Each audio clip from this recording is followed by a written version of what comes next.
Hi friends. नमस्कार सभी लोगों को।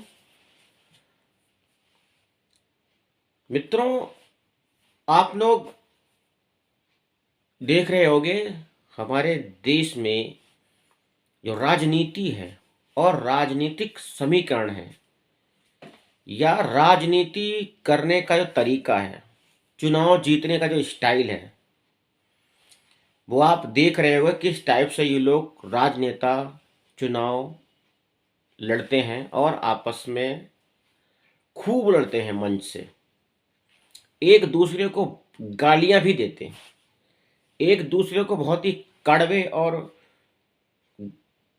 बहुत ही भद्दी बातें भी करते हैं। लेकिन ये बंद कमरे में सभी के सभी एक दूसरे के मित्र होते हैं।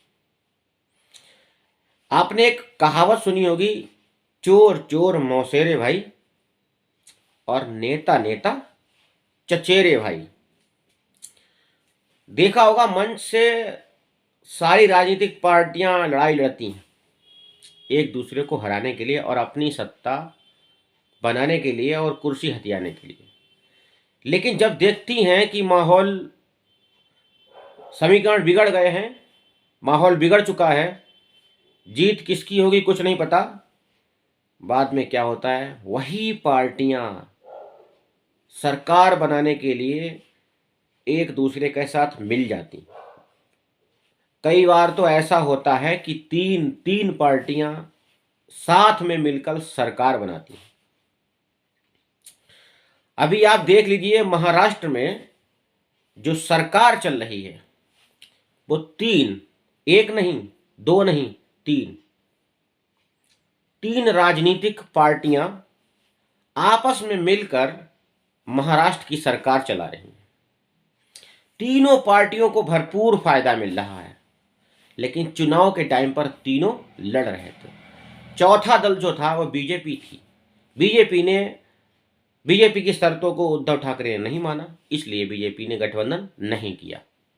अब बात ये आती है कि राजनीतिक और राजनेता जो चुनाव लड़ते हैं, इलेक्शन लड़ते हैं, वो धर्म के आधार पर ही लड़ते हैं और जातिगत समीकरण के आधार पर लड़ते हैं।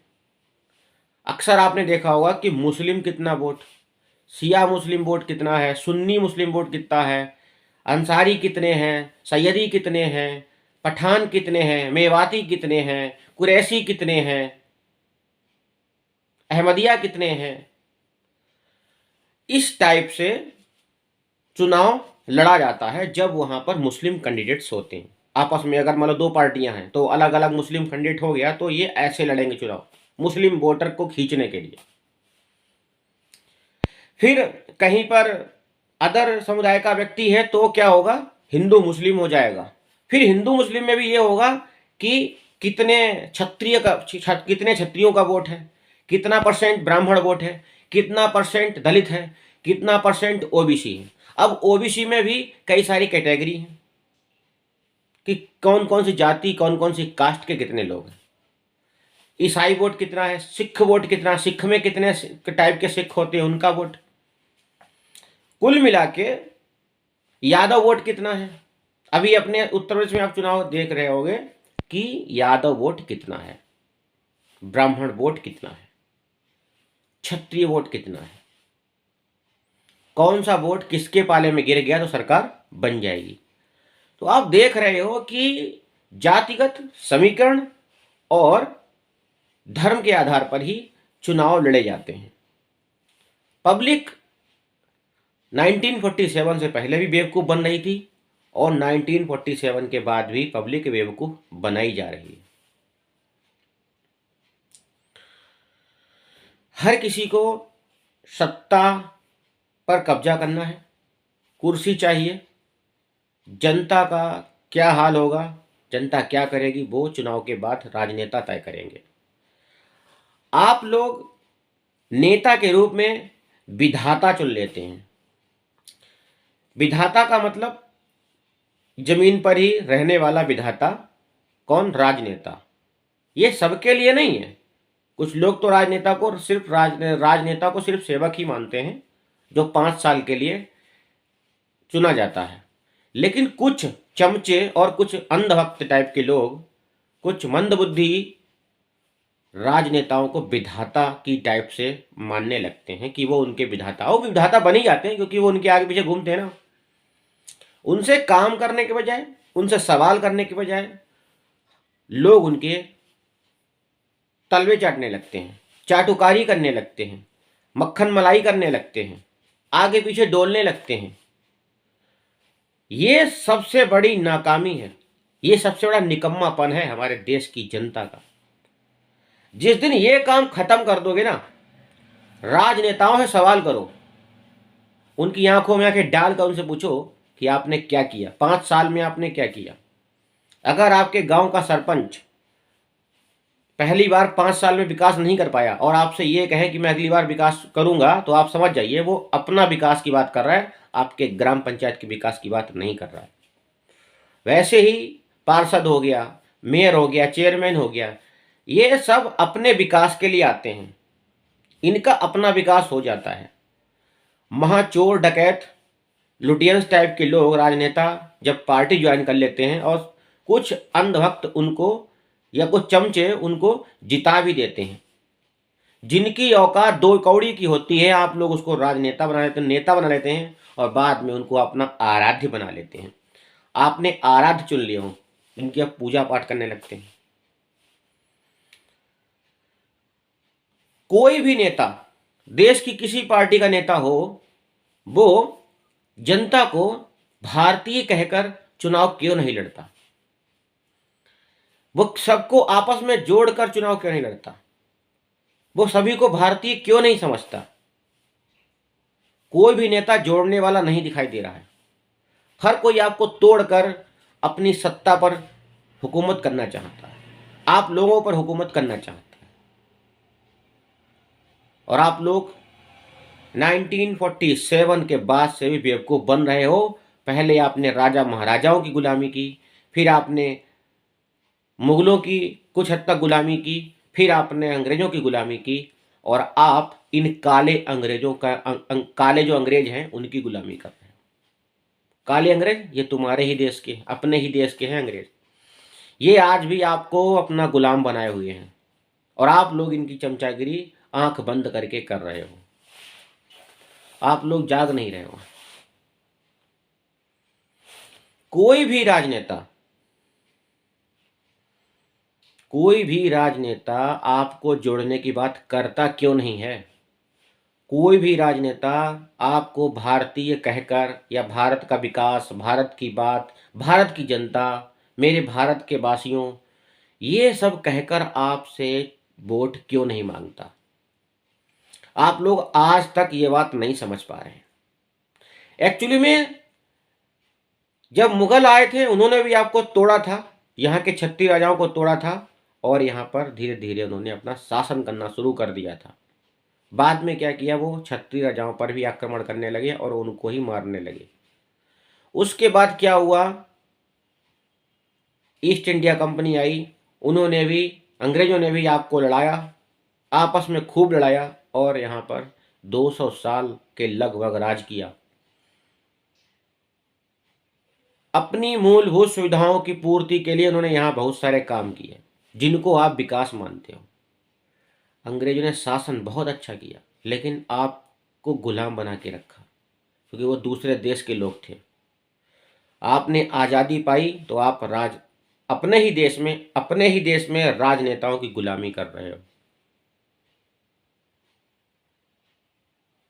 राजनेता, आप देख रहे हो आज की डेट में पॉलिटिक्स, राजनीति एक बिजनेस बन चुकी है, और एक ऐसा बिजनेस जिसमें बहुत ही कम इन्वेस्टमेंट में बढ़िया प्रॉफिट हो रहा है।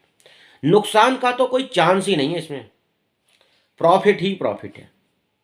5 साल नेता बन जाओ, प्रधान बन जाओ, पार्षद बन जाओ, चेयरमैन बन जाओ, मेयर बन जाओ, एमएलए बन जाओ, एमएलसी बन जाओ, एमपी बन जाओ, मिनिस्टर बन जाओ, आपकी बल्ले बल्ले। सोने पे सुहागा, चांदनी कट गई आपकी, माल ही माल आपके अंदर, जेबें भर जाएंगी आपकी। बहुत मोटा कमीशन काट रहे हैं ये लोग। देश में भ्रष्टाचार को बढ़ावा देने का सबसे बड़ा उत्तरदायी अगर कोई है तो आपके देश की राजनीति और राजनेता। इनको हर काम के लिए कमीशन चाहिए। हर छोटे से बड़ा काम जो भी देश में, राज्य में, कहीं पर भी हो रहा है, इनको कमीशन चाहिए। जब इनको कमीशन चाहिए होता है तो प्रशासनिक अधिकारी भी मोटा कमीशन लेते हैं, क्योंकि ये चोर तो वो महाचोर। जनता का पैसा ऐसे ही बंदर बांट करके बट जाता है और जनता ठगी की ठगी रह जाती है। विकास के नाम पर आपको ठेंगा दिखा दिया जाता है। ना शिक्षा की बात करेंगे, ना मेडिकल की बात करेंगे, ना पानी की बात करेंगे, ना बिजली की बात करेंगे, ना सड़क की बात करेंगे। उच्च शिक्षा बहुत जरूरी है हमारे देश में।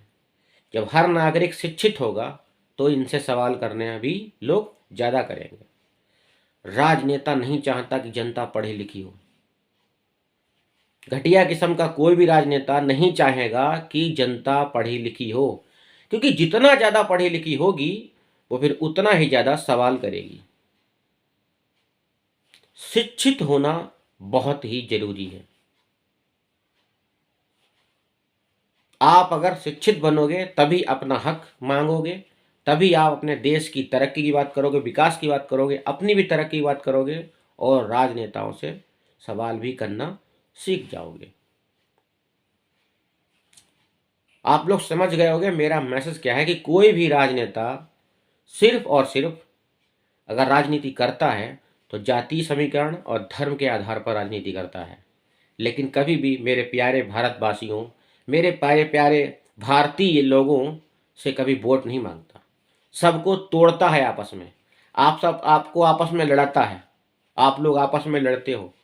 मैं देखा है फेसबुक, व्हाट्सएप, इंस्टाग्राम पर कार्यकर्ताओं छोड़ो, समर्थकों को आपस में लड़ते हुए देखा है, गाली गलौज करते हुए देखा है, बकलोली करते हुए देखा है, एक दूसरे को बहुत ही ऊट पटांग कहते हुए देखा है। क्या क्या कर रहे हो आप लोग? अंधे हो चुके हो? आप लोगों का दिमाग खराब हो गया है? आप लोग किन लोगों के लिए आपस में अपने व्यक्तिगत रिलेशन खराब कर रहे हो? आप राजनीति को पर्सनल ले रहे हो। ये सब देखकर बहुत अजीब लगता है और दुख भी होता है कि यार हमारे देश की पब्लिक पढ़ी लिखी होने के बावजूद भी इतना स्तर गिर गया है उनका कि वो आपस में ही लड़ रहे हैं उन राजनेताओं के लिए जो करोड़ों रुपए लूटने वाले हैं 5 साल में। जागो मेरे देश के प्यारे वासियों, मेरे भारतवासियों, देश के नागरिकों, आप जागिए। और खासकर मेरा मैसेज है युवाओं से कि युवाओं जागो और देश के लिए जन जागृति का अभियान छेड़ो। नेताओं से सवाल करो, राजनेताओं से सवाल करो कि आपने क्या किया और इतनी संपत्ति आपके पास कहाँ से आई। हर एक राजनेता के पास देखिए कहाँ से कितना 2 नंबर का पैसा है। करोड़ों अरबों डकारे हुए बैठे हुए हैं और आप लोग बेरोजगार घूम रहे हो। आपके पास कोई काम धंधा नहीं है। तो दोस्तों, बस जन जागरण करने का हमारा एक उद्देश्य था। हमने आपको ये बात बताई।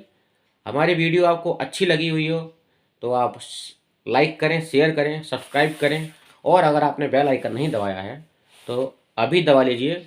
और मेरे प्यारे देशवासियों और मेरे जितने भी युवा भाई हैं, प्लीज़ कृपया करके आप लोग जागरूक बने। आप लोग जागरूक बनेंगे, शिक्षित हैं तो समाज का कुछ भला हो सकता है, वरना समाज किधर जा रहा है आप सब लोग देख ही रहे हो। जय हिंद, वंदे मातरम। दोस्तों अब प्रेम से कहिए राधे राधे। जय श्री कृष्ण।